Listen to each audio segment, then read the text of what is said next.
Nacimos acá, 66 años de vida.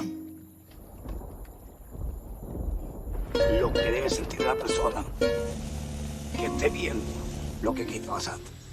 No voy a sentir nostalgia, tristeza. Bueno, es importante que cuando uno pasa un momento como el que yo estoy pasando ahorita, Claro, sí, ahorita poco. después, bueno, me da alegría. Llegó la noche fatal. Esta es buena, esta es buena.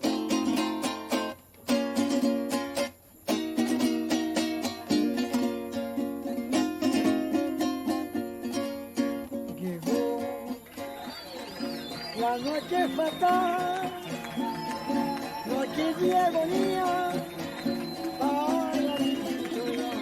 ¿Qué opina usted de este proceso de división política que tenemos entre, como decimos popularmente aquí, chavistas y adecos, producido por la señora Tamara Villamil? Yo le digo a la gente, al entrar a mi cuarto, primero tienen que tocar a Chávez.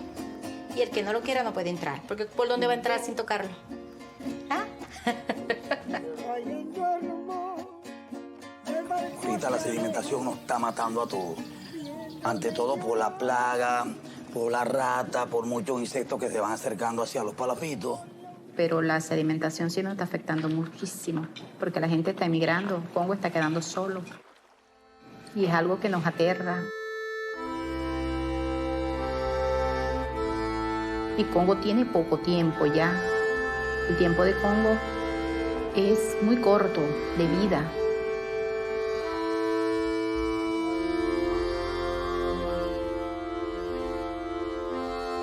Porque el pueblo ya está perdido, en pocas palabras. Ya esto es monte y culebra.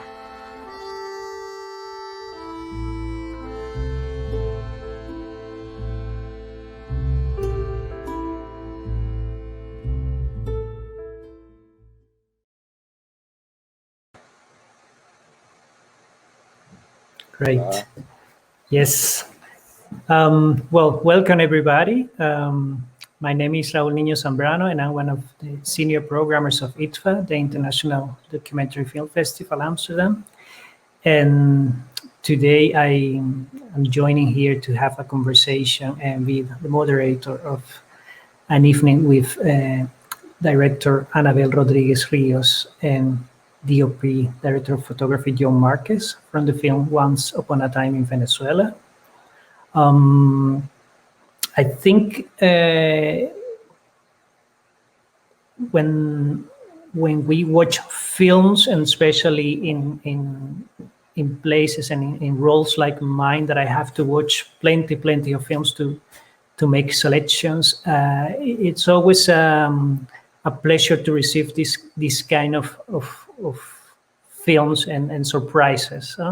I'm from Venezuela myself. I know Anabel for some time, but it is really a pleasure to see how a work ends and is constructed and becomes what it becomes. I think especially for this film, there's something about everybody asking in the world, to know more about Venezuela, what is happening there. And finally, there are these films that are finally popping up, showing, giving nuance to the whole discourse. And I think Anabel and the whole team did a beautiful job to give us in this very much focus on this Congo community, more of a grasp of what is happening and what has been happening in Venezuela in the last years. So it is absolutely my pleasure to engage in a conversation, because there's a lot we can discuss and also discover. So welcome Anabel and John, because I think please feel comfortable, and let's just have a deep dive into what this film has become. I think a good way to start will be if you, Annabelle, can take us first to when you started with the idea and when you started shooting in Congo, because it took plenty of years, and I think also in terms of production and in terms to imagine and also construct a story, you had a lot of time to think and to develop and maybe change. So please take us back to the very beginnings so that we can get a big scope about how was the process, especially in production, especially with your team getting there. Mhm. Well, thanks very much. Thanks for these words, Raul. They mean really quite a lot to me personally, because for so many years we have been talking about these processes, and of course, the narrative coming from Venezuela are like miracles in a way for several reasons. And one of them right now is that the filmmakers were practically orphans. And orphans of a state and so on. So, and it's quite difficult to bring up films in a level that they are, long films, to go out there into this world and to be, in this conversation with the issues of our time. So thank you. And everything in Congo Mirador for us, it began with the Catatumbo lightning, this silent lightning that we were trying to shoot many years ago.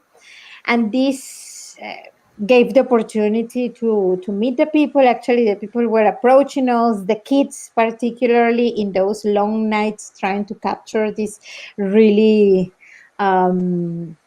really mysterious phenomenon that happens there and that connects oneself with this beyond.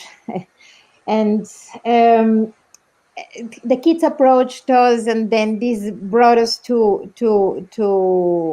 get to know their families, and years later we had the opportunity to shoot a short film within this series called Why Poverty, and it's this film that you know very well called The Barrel.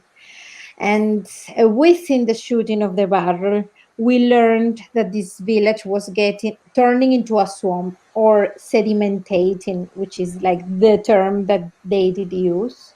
The lagoon was becoming a swamp, and this is accelerated because of the change of the climate. And for the up to then, years passed really, and actually gaps within those years and so on. But in the shooting of this short, we had this intuition that there was a story to tell there that would reflect us as well, that would be based not only in what was happening to the community, which is what the community wanted to bring up into the world, but as well we were personally engaged with it because we were all going through the same polarization, just to bring it to the point, and the pains that this mean.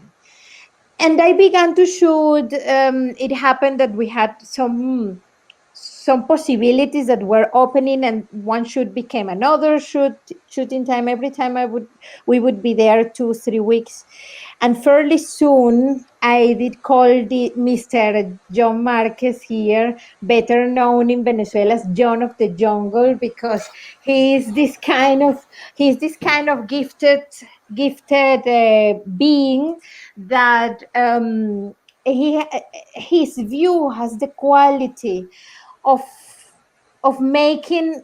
I tell you in the words in which I thought of it. When I see the work of John, his photography work and the camera work, there is something in the angle, in how he composes, in that the person that you're seeing becomes epic somehow. It becomes like, wow. Then you see this person profiled there very easy, and you're and is this something that some people have that, some others? And I thought, wow, this film is and we would talk among the team, and we thought, so this film really deserves the opportunity of becoming cinema, and the cinema experience, and this cinema has this quality of being half dream somehow in some moments, no? Uh, we thought that this combination would bring the film into another level. And within the Venezuelan community, John have had so much experience. He shot this fiction film called Pelo Malo, which won La Concha de Oro in San Sebastián. I mean, he was like, in some Olympus there that we didn't know if he would pay attention to our, 5 people, shooting in some remote village, some story that is not written, and that's how the collaboration started. This was fairly soon, within a 5-year period that we were there. And I'm not so sure how was it for John when we began the process. I'm gonna just say quick in Spanish something. John, ¿has entendido más o menos lo Yes, que? ¿Sí? I understood. Yes, And how was it for you understood. when we began? How was it for you? Thank you. Thank you, Raúl, Anabel, for the invitation to be here. I will speak Spanish. Maybe it's better because my English is so basic. Bueno, para mí el momento en que Anabel me invitó a venir a participar en el documental fue bastante emocionante para mí porque quería conocer este lugar en principio, que es un lugar fotogénicamente muy, muy preciado en Venezuela, quizás porque está en un lugar muy remoto de Venezuela que conserva una naturaleza muy auténtica también. Y bueno, rápidamente entendí que estábamos alineados en las mismas ideas con respecto a cómo enfrentar la historia, que era de una fuerza documental que era y de contar por encima incluso de las pretensiones fotográficas. El mayor énfasis que teníamos, que buscábamos, era siempre la historia, lo que estaba pasando allí y la naturalidad de los personajes que nos íbamos a encontrar y del pueblo en sí. Puedo No va a ser muy largo para sí. Shall I translate them? Yeah, that when Annabelle invited me, I really wanted I really wanted to go there to this village, remote place that is so close into nature, has this authenticity and an attraction for photographers. This John didn't say it, but I know that this has been the comment for some time. However, I understood fairly quick that the emphasis was not in the beauty of the photography, but in the stories and the stories of the people. Is that more or less the summarization? Very good, very good. Maybe you can elaborate on that, Joe, because there's something very we get very close to the characters in the film. So I think it also meant for Annabelle and for you to become kind of part of the community. Can you let us know more about that? How was your inclusion within, even with Tamara or with Natalie and with the whole village, actually?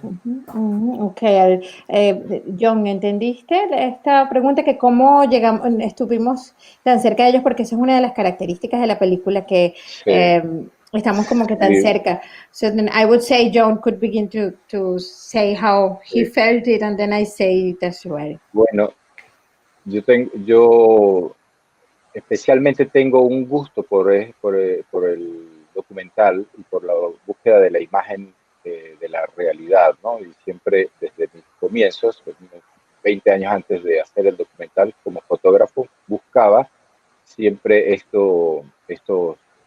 esta realidad, y esta belleza del quehacer fotográfico, de encontrar momentos de la realidad en el que el fotógrafo no no es, no existe, ¿no? O si existe es parte de la misma jugada, o sea, no quiere con eso decir que no puede ver a cámara, pero una manera de trabajar en donde uno es parte del tiempo que palpita en ese lugar, en ese ambiente o con esas personas. Y, y el hecho de que, bueno, el día cuando llegamos al pueblo por la primera vez con Anabel, que me presentó el pueblo, me presentó la gente, insistía mucho en que no sacara la cámara, que no comenzara a filmar, que no hiciera nada todavía con la cámara.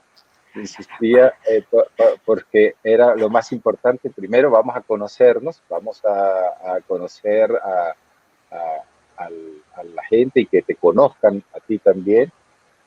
Y entendí que justamente lo que quería Anabel era algo que también me apasionaba y, y, tenía la fortuna de trabajar, de estar en un documental donde existía, porque es un privilegio, el tiempo de interactuar con el medio y de vibrar en la misma frecuencia para registrar, ¿no?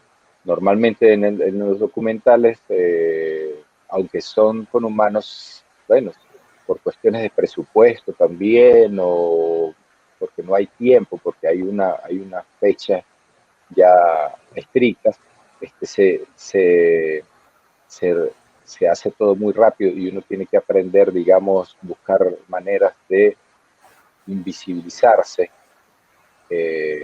rápidamente, ¿no? Pero esto, bueno, fue de verdad, yo creo que el plus fotográfico más importante que tiene el documental para mí,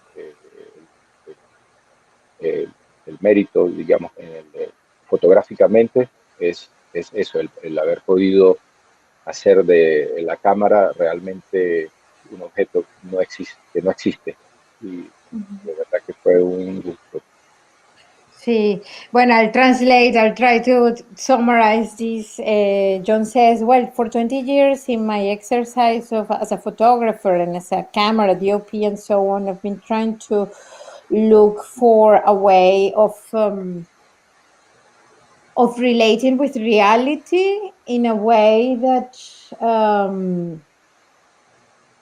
mean, my interpretation and what I remember is that you, in a way that you didn't exist, more or less, you know, like this is not exactly what John said, but this is the idea.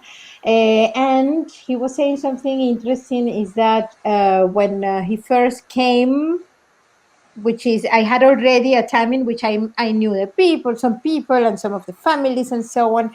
And I forgot actually about this, but John says, Annabelle asked me to not to take out the camera, to spend time with the people, but without the camera. And this is yeah, I think it's the time spent being there is very important. And another interesting idea that John said is that in the moment in which we were there, it was a process in which it would be like we were becoming the time itself, like we were melted into the time of the moment, and we were. This is the new age area, but that we were vibrating more or less in the same frequency, and it's a little bit like that. There is, you know, there is like a process of on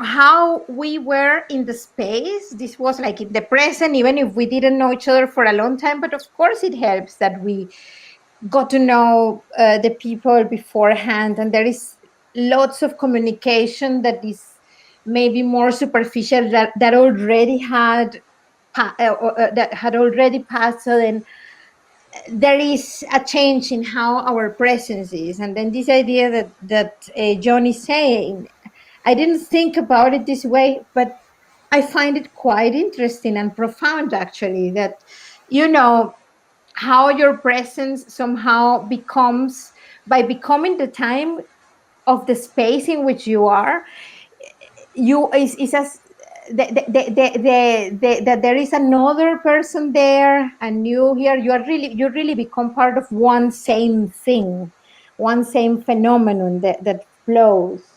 And as well, John was saying that in that way that he didn't have up to this point the opportunity of having this time available, like literally the time available to spend with the people and so on, because normally, because of budget mainly, um, one has to go and do what one has to do, and that's it. So this time being spent was not possible. However, that doesn't mean that we had a budget. Probably our poverty, our no, not exactly poverty, because that's not the case, but the fact that we did not have, like a broadcaster or something like this, but a really almost austere, a modest production. Probably this allowed us this opportunity of, spend the Definitely, time. Spend the definitely, time. definitely. I think that's definitely part of it. Also because John was talking about being invisible. That's also, I mean, there was not this giant crew coming up every time. It was the two of us. Even if you were coming every now and then, and also with lapses of time, I think people still recognize you and open their doors, and Yeah, so yeah. then you can feel it as well. So that's good. Talking about time, Annabelle, can tell me more about it, because that's also part of the difficulty of making an art project. Uh, you have these time gaps, but also, I can imagine that you were sometimes like, oh, why am I not there now? But suddenly you were there, and then you were. But how was to deal with time for that also, and also try. It will be interesting to know more. Um, uh, because it mirrored times in what it means for the film at the end, no? Like a structure. But I think it's also, and also one of the qualities of the film, that it says a lot about time in Venezuela, no? Which is this mirroring the situation, or how things change, how sometimes there is a lot of hope, how sometimes there is no hope, how again maybe is a bit of hope, and how it changes. Tell me how it was for you to manage time in both ways, no, in the literal time of what was happening, but also to put it into this piece of art. Well, lots of there was lots of juggling with the actual circumstances from shoot to shoot.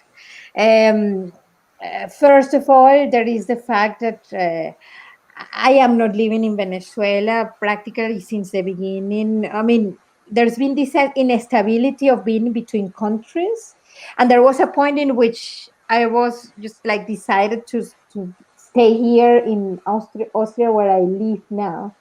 And of course, this adds this paradox of many migrants, but this paradox of, my heart, or big part of my heart is there, suffering, or like going with the feeling and the motion of the society that is home, and particularly with the story of the film. And on the other hand, there is the reality of the day to day of, to send the kid to the school, etc., etc., and to have these two things in balance, in financial balance, probably is what is the most difficult of all.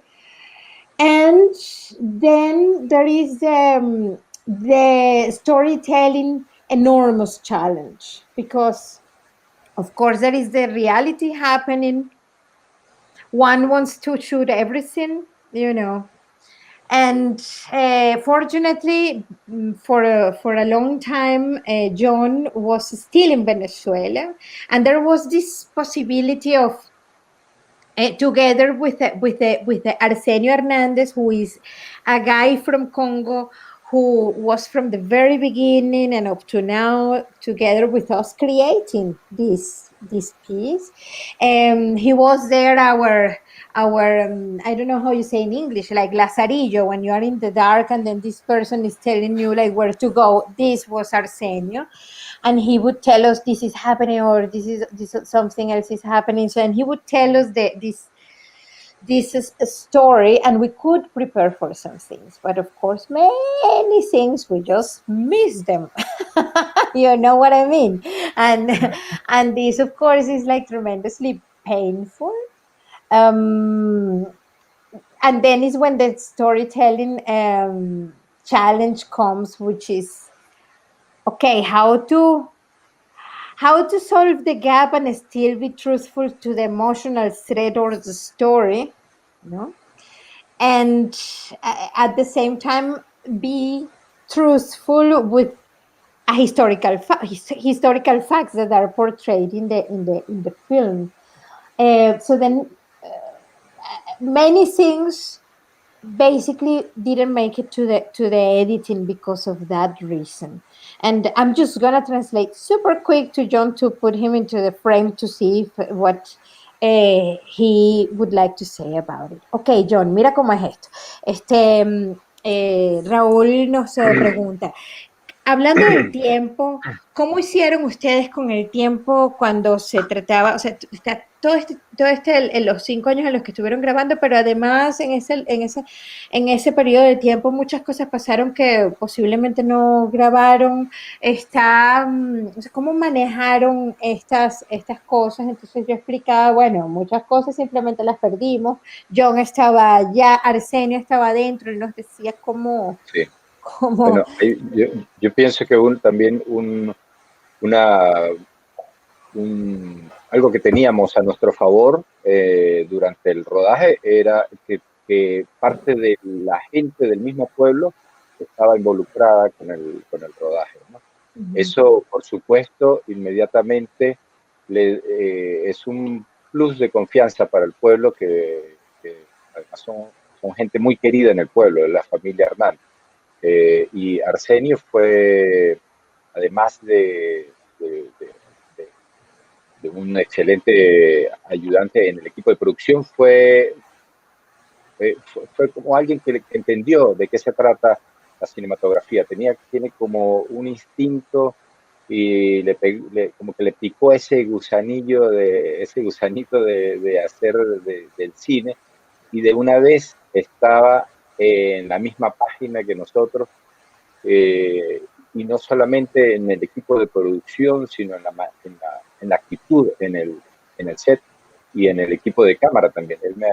Cuando él estaba en el motor de la lancha, llevando la lancha, yo efectivamente lo que hacía encender la cámara, y él sabía que él no podía sabía los movimientos, o sea, ya era un maquinista también con la lancha, lo que prácticamente sin decirle nada, él lo entendió, porque justamente estaba eso, como entendiendo de qué se trataba hacer una película, y eso lo apasionó, y lo tuvimos un plus para nosotros súper valioso. Sí. Y bueno, y además una de esas llaves del pueblo para que nos brindaran toda esa tanta hospitalidad también. Sí, Raúl, this actually was like what is John saying, that he elaborates more about this relationship with this person, Arsenio Hernandez, that is from Congo, who became part of the team immediately. Actually, he was a policeman, and then he wanted just to be filmmaker, and he and his family. They are all the children of commissionary, the Edin, who is the man that at the beginning says, can you imagine what it means to have risen all your 12 children, and then that this is disappearing and so on, and then he's with the Luis Camarillo, who is playing the cuatro and so on. So then Edin has this 12 children and this family that were our protectors. They are our, as well as many other families. but especially Arsenio would be this bridge to keep connected during actually up to now to this community, huh? And yeah, maybe it's not exactly talking about time, this information, but yes, about cooperation between, artists being in diaspora and the ones inside in a situation that is politically very oppressive, yeah, and this other young man with these artistic impulses, all working in the cooperation and with a vision that was, and a wish and a dream as well, that was a common dream to all of us. Yeah, it's remarkable to see that even hearing you, but you see it also in the images. It's really about being in the same frequency. So you all connected in a way that even being from different places, coming not always at the same time, there was this connection to tell this story and also to be in this level of the story. I just remember people watching that. Please send us your questions. There's always a chat when you can ask. There's already one question. I will come to that very soon. I think this is a good moment to show a clip, because not everybody has seen the film or have heard only about the trailer or something. So, and I think we can let's watch it first, and then I will pick up from something. Let's watch this clip we have from Natalie.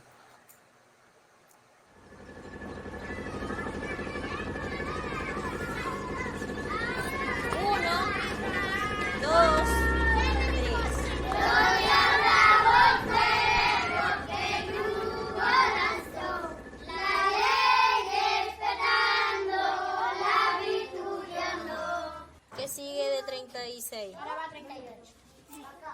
¿Y de 34? 38. No, de 36 te sigue el 38. Pero ahora de 34, ¿cuánto falta?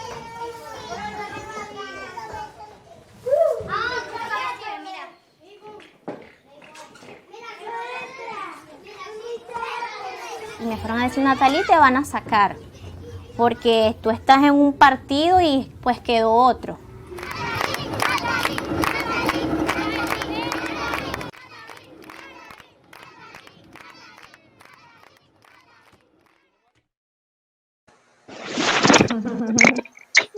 Definitely one of the stars of the whole film, Natalie.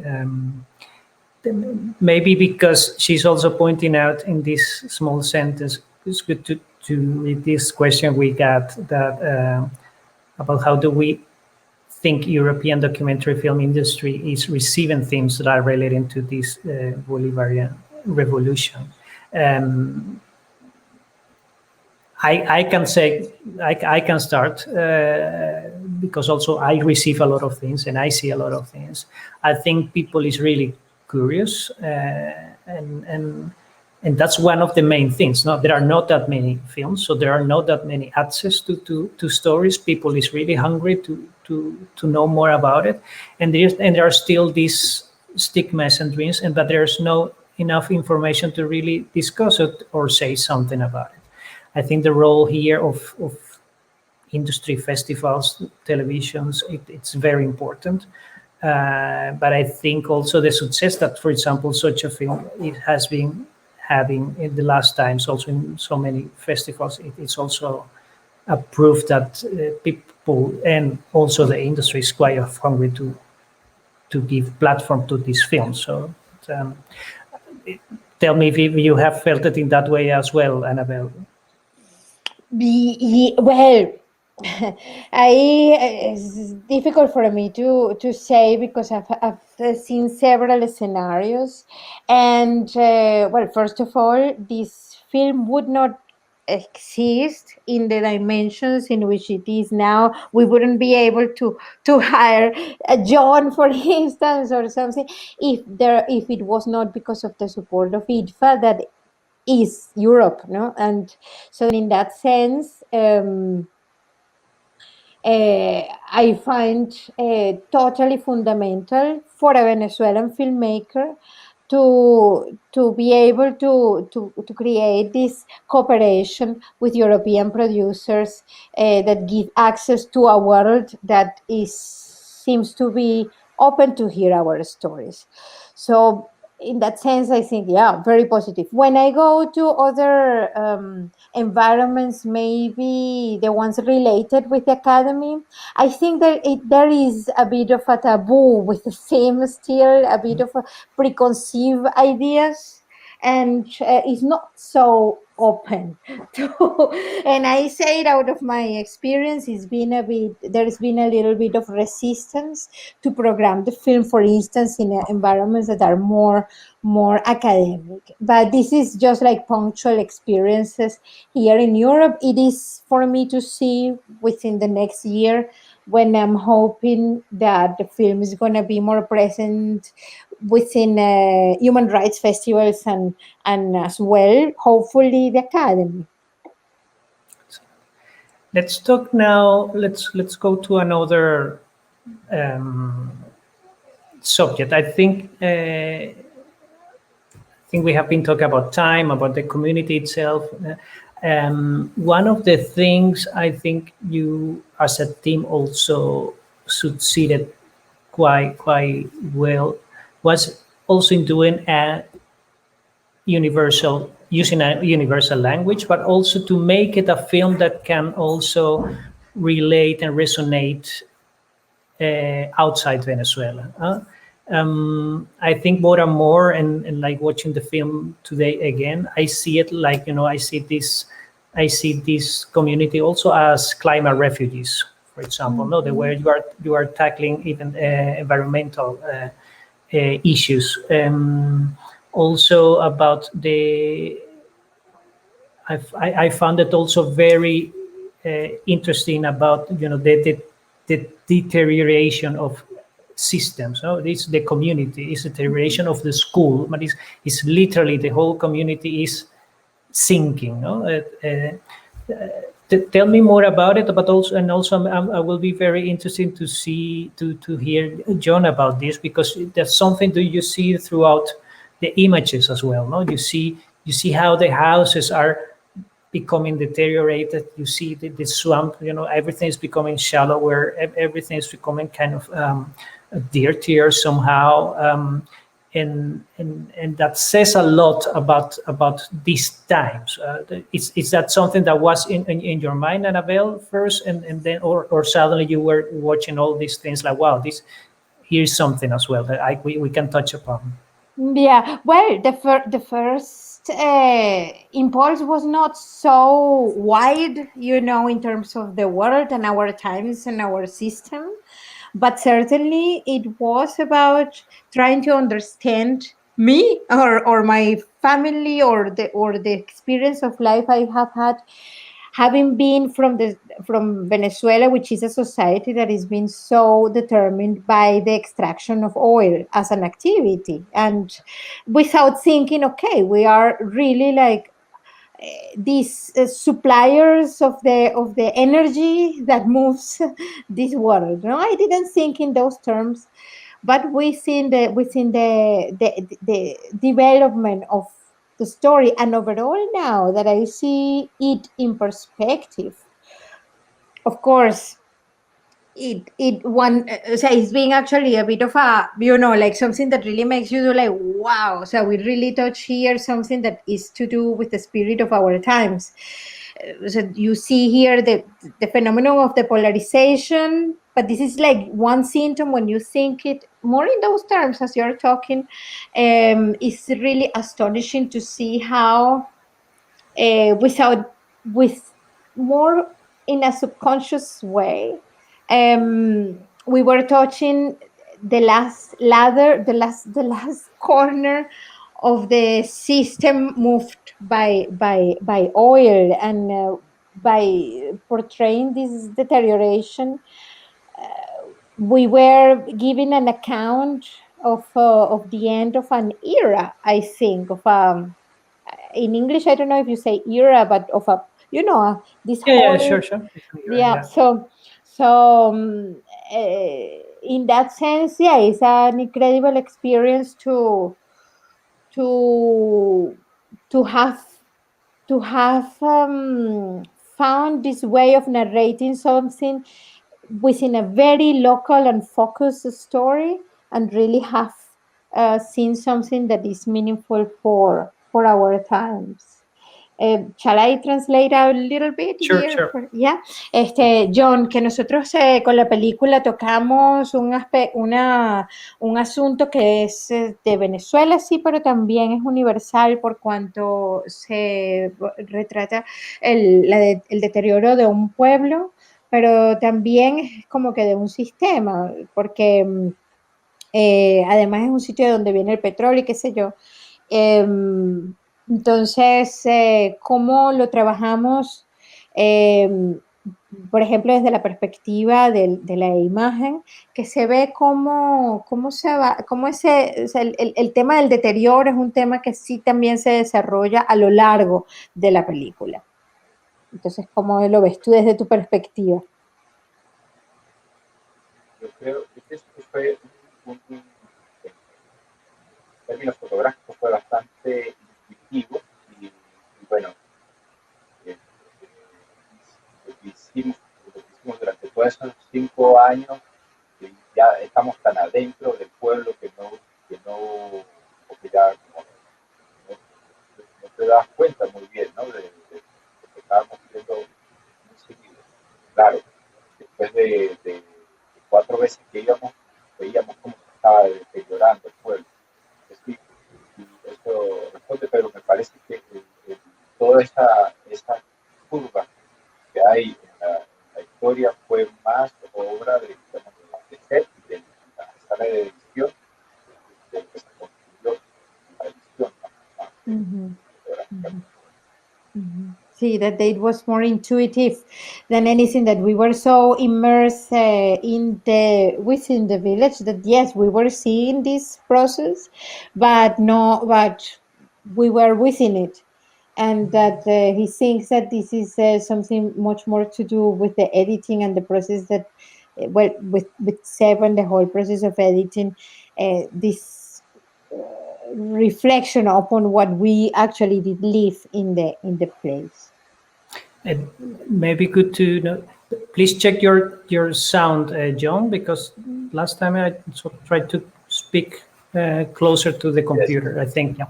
okay. And maybe now good to go back to you, John, because there are two questions also about how you approach it. One question was about the camera setting that you have, because also there were all these gaps when you were going there. Was that something that you were constantly changing per time that you were going there, or it was a fixed That is setting? no exactly unfair. De, de hecho, nosotros estuvimos trabajando con diferentes cámaras, muchas diferentes cámaras, y, y eso, la verdad, fue un trabajo fuerte después de postproducción con Daniel en la sala de Golden Girls, ¿no? En Viena, que hicimos el trabajo de corrección de color de 3 o 4 cámaras, probablemente, principalmente Okay. 2 cámaras, pero emparejar esto fue un trabajo arduo. Y, ¿Cuáles fueron las cámaras? John says that there were three, four cameras, bueno, and then in the color process we did, the The homogenization of correction the and whole. yeah. Yeah. But then I did ask which cameras were we using, might be bueno, interesting for the person who's sí, making the question. utilizamos cámaras DSRL, cámaras que son muy pequeñas, normalmente de fotografía. Quizás esta es una de ellas. Maybe that is one of these, yes. The other one is a Nikon D800. De 800. Eh, y, y, bueno, son cámaras que no son 4K, no son ni siquiera son cámaras de una resolución RAW, o sea, no tiene estas posibilidades flexibles de hacer corrección de color, sí cuidamos de tener una óptica buena, pero y en algún momento para estas tomas nocturnas utilizamos una cámara Sony Alpha, estas que tienen son más sensibles para la baja luz, pero puedes decir que también estas cámaras tienen esa desventaja probablemente porque no tienen eh, la posibilidad de corregir el color, pero al mismo tiempo tienen la ventaja de que son cámaras muy pequeñas y que no requieren ni de más equipo humano y son menos invasivas, son más discretas. Y creo que es algo que aprovechamos. Mhm. Yeah, that we use 4 cameras, all DSLR,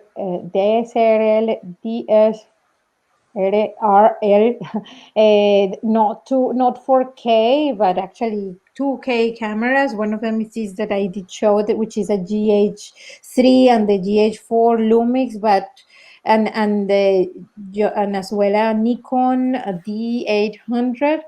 But we were more careful about the optics, the lenses. That was kind of what made the difference within that range of cameras.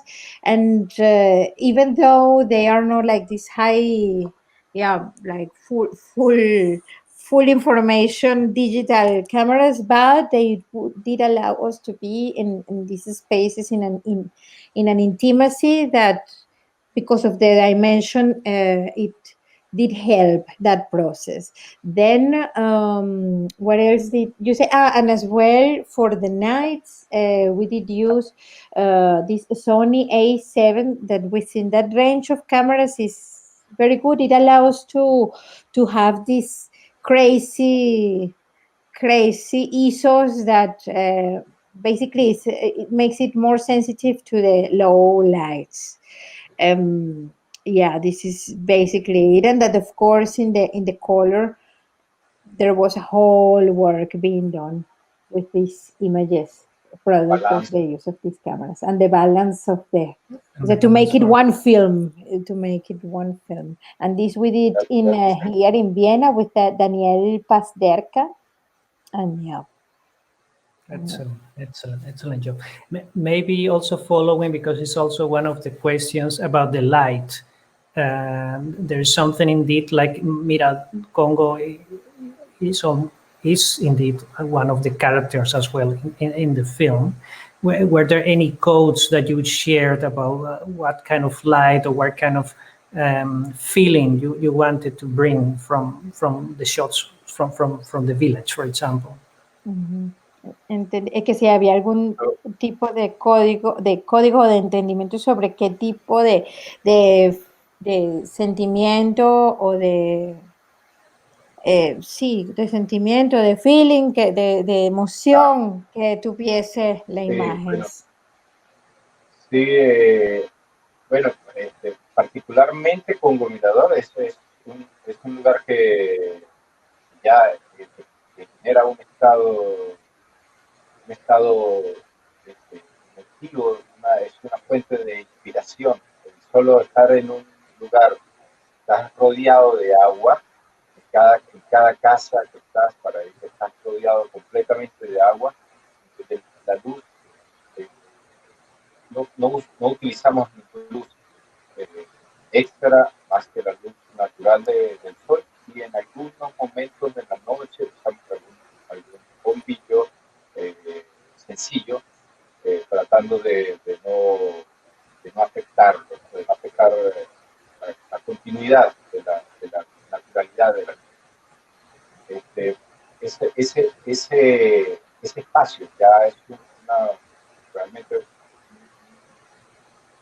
ese espacio acuático, y además con las casas siempre muy abiertas también porque es muy caliente y siempre están las puertas abiertas, ventanas abiertas. Entonces, siempre hay estas entradas de luz naturales, siempre están esas planchadas que son cada casa, al mismo tiempo de ser casa, es un puerto, entonces siempre esta vida hacia el exterior constantemente, bueno, la luz no solamente había que ver un poco la configuración en la cámara, la exposición y esto, y para no perder esta belleza, no cuidar la belleza que ya estaba allí y esta emoción que acompañaba y que estaba siempre con los personajes del ambiente. That Congo Mirador in itself is a, as you well said, that is a character. John reaffirms this idea and says, well, just this place is a source of inspiration. And the fact that you are surrounded by water constantly and the houses are opened because of the heat that is, crazy, and each house is a port in itself, this way of living that is so open. These all give a feeling in itself. On the other hand, John was pointing out that we did not use lights, and the few times that we used some light was like some bulb that we used, but in a way that would not affect what was going on in that moment, just to have a registry of the image, and but it was all. With a natural light. And I would add to this that it depends, of course, from the angle in which you are, on how this light models the whole thing. And of course, this is mainly intuitive. And I remember us being, so there is a point when the crew that is actually shooting, which is not more than 3-4 people, we become like, like kind of dancers with this situation, and then is very, very physical, I would say, very much driven by the gods in the moment. And of course, on how this way of looking becomes like coming from this body of 3-4 people, and then one chooses like an angle in which the light gives this or other sensation. And I must admit that, I mean, I think this is one of these places that is basically full of grace. Also, even if you're not religious, there is just this, this I don't know what that actually has to do very much with the light of the place. Beautiful, beautiful. Maybe breaching up on light. Let's talk a bit about visibility. No, you made this film, and of course, as a filmmaker, you just want to share it as much as possible. Then there's even, so you have been quite in a successful road of festivals, and then you even get this honor to be chosen as, the Oscar representative from the country. Tell me about that. What can it mean? What it means now? Tell me how do you see this film as, what is its function? I personally see and hope that this can be an open door for dialogue, for example. But in all happening and or what is coming to you, like the attention you are getting, the way you want to share it, the doors that are open, but the doors that also are being closed. Tell me a bit more about how is the film dealing now with visibility? Yeah. Well, of course, this particular in this moment with this possibility of being part of, of the hope of the films that are somehow hoping to get into the academy. This brings tons of attention. But within the year, this attention has been there and it's been raising, not only from the specialized audience and critics and so on, which as well, it has happened. overall in the areas where we have shown, and people get identified with this phenomenon of the polarization. So, and this has been like a crucial point in which people are identified. But for Venezuelans, for the diaspora, for instance, well, you well know we are more than 5 million in the world. And for the people inside the country, I mean, the film really touches a nerve of, it's a painful nerve because it's actually a sad story. And it really expresses in a way that is mysterious to this pain, this collective pain.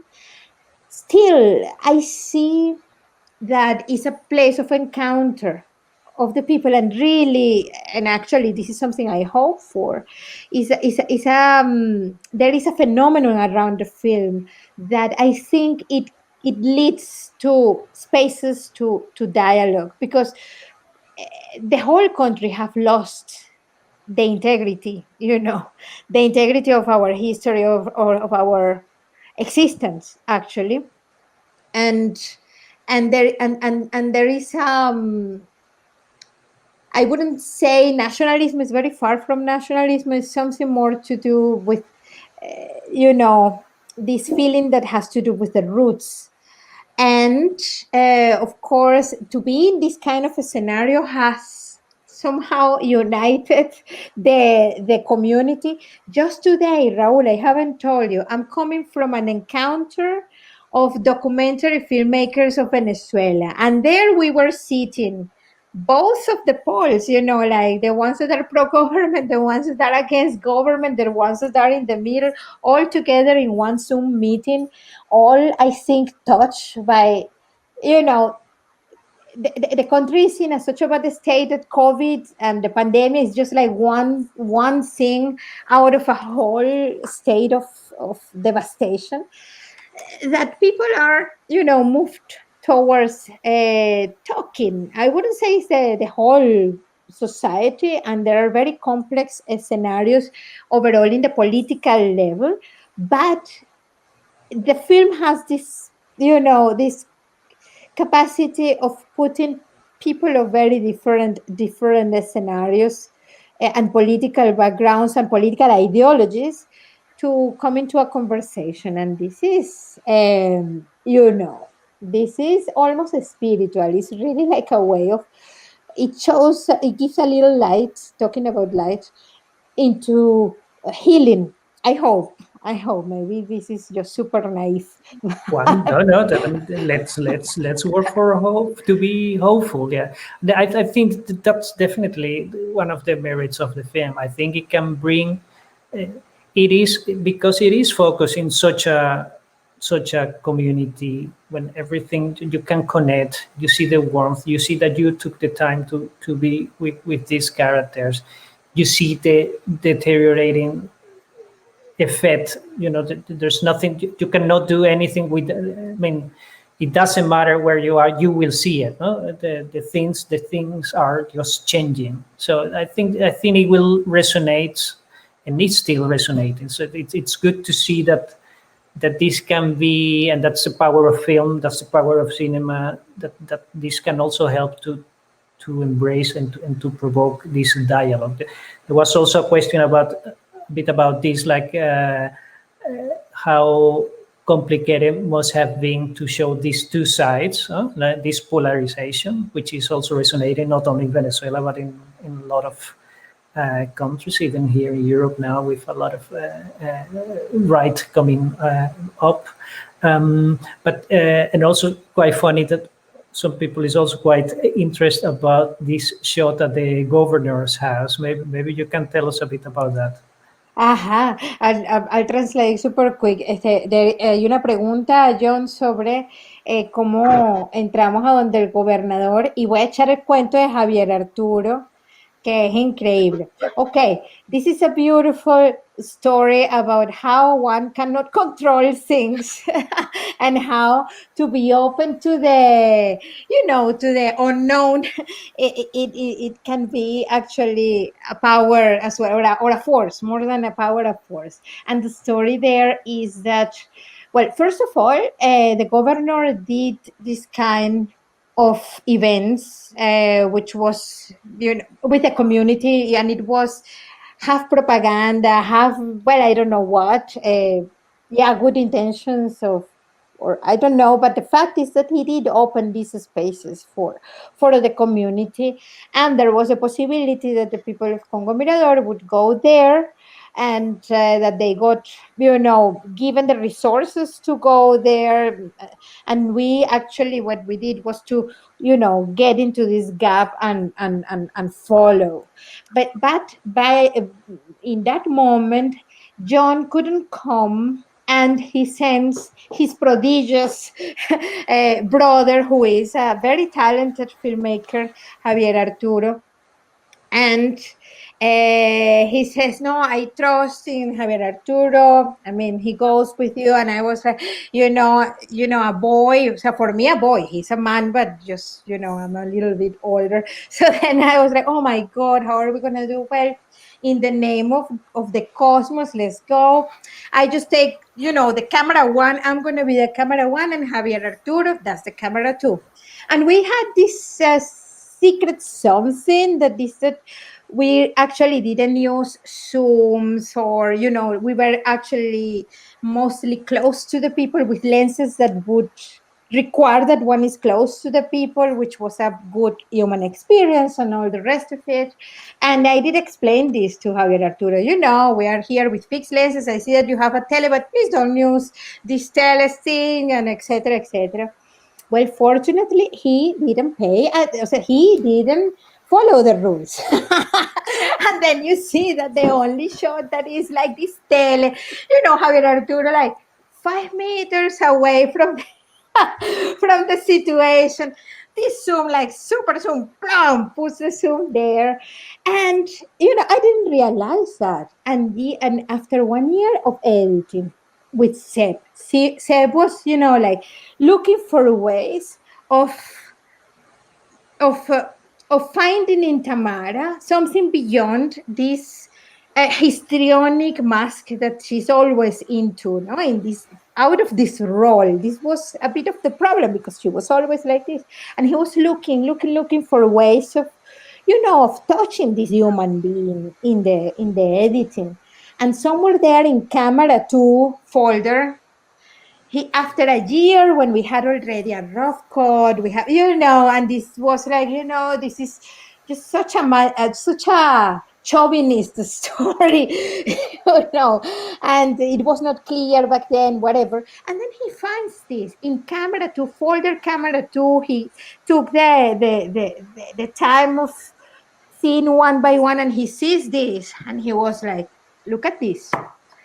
And then he says, okay, we just have to do this whole thing. I mean, that's the film. He's in this famous shot in which we see Tamara telling the governor, Governor, yes, it's very good, everything that you are offering to us, but our real problem is that the village is disappearing. So, and could you please? And then we hear that the governor is talking whatever else. And then Javier Arturo, who was 5 meters away, he listens to this thing. He puts the zoom, and then in the moment when he asks himself, what is this man doing? Why? And then we see that the governor is talking on the telephone, talking about the whatever else. And so then that was the story of that shot, and how. So it was not John, it was not me who did it. It was out of the principles of all the years working, you know what I mean? It was just this human, very talented, sensitive human being just listening to that was going on there. So then that's how, and the access, we gain it really, being attentive to the dynamics of the community and of Tamara, with the help of Arsenio, of course, that would, always warn us, this is possible, this is not, let's prepare production for, in a month this is going to happen, etc., etc. We have to say that the camera of the film is Is what? compartida acá en la cámara, fue compartida, no solamente con mi hermano, sino también con Anabel, porque Anabel también hizo cámara, cosas muy buenas de la película, secuencias maravillosas. Además tenía esa cercanía que se agradece tanto en la película. Y ya no se puso en el crédito, pero realmente hay mucha cámara de Anabel también. The camera we did with like John, Javier Arturo, and me. Actually, Natalie as well did some camera. Natalie también hizo unas cámaras por allí. Natalie, the teacher, she would love to go into that. She was as well like bitten by the filmmaking addiction as well as Arsenio. Beautiful. And also going into the wrapping up, also because he's also talking about dialogue and confronted and really. Tell me when did you show it already to Tamara and to Natalie? I suppose. Yeah, but yeah, Okay. but over these devices, like a camera, no, a computer, that laptop that Arsenio brings with the streaming of the internet of Venezuela. So then I really don't know how is the perception of this. So then the idea is to show it in in an event now in February, March. We are up to do that. It's because until now you haven't shown it in Venezuela, or have you? Over platforms, it has had a release, like the cinema platforms release pandemia times, and of course the access to that is is elitist, I would say. So this week the cinemas open in Venezuela, and they are like first time in history the cinemas asked for a documentary to be in the cinemas, and it's going to be 9 cinemas. But again, it's really the economy is totally destroyed. So then it's again another elitist activity. So then I'm having more expectations about the free screenings that we are doing within the squares and public spaces, open spaces. We are doing quite loads of those in February, March for free, thanks to the support of IDFA Distribution Fund. That is what made it possible to happen. That we, to subsidize this screening, so then it would arrive to get to the people that it really has to get to. And to see if it really helps the dialogue and really can bring just build bridges. Let's hope. I think it's the film. I told you also, I saw it again today, and sometimes the first time I saw it, I saw it very hopeful. Sometimes I see it as it's not that hopeful, but it depends, and that's also the beauty of cinema as well. When you watch a film, it can mean so many things, and you can pick up on other details that you may have missed or didn't pay that much attention on other times. But still think that it's definitely a piece that will help the dialogue. And I think and it's not only about Venezuela, but it's also about communities, countries, societies that are all confronting with this polarization, and to see that these both sides of the coin, they are actually living together. We are still living all together in the same planet that is deteriorating as well. So there is an action there that is implicit that I think it will come up also in the screenings in Venezuela, and I hope also in other countries where you have your distribution. Tell me, maybe John, you have some final thoughts that you want to share. Well, first of all, thanks very much to you, Raul, for being so generous to be here with us, John and me. Well, we are open to continue the dialogue through the social the Facebook and these things, but really willing to keep a communication. And please watch the film if you like it. Tell your friends, and if you are thinking on the on this academy race, if you are a member of the academy and have other friends in the academy, please share it with them. Tell them how much you like it if you did. So yeah. Thank you very much, Raúl and Abel. So happy to be here. Excellent. All right. Thank you very much. Time for Kendall to help us. Thanks, Here. Kendall. It's Kendall that she was indeed behind in the backstage arranging everything for us. It was very pleasant, and indeed, again, for everybody who has not seen the film yet, please try to find it and watch it and share it and start the conversation. I think films like these are essentially for that, and also to get immersed into this world, also that we can move forward to discuss things and to see things in a different way. Gracias.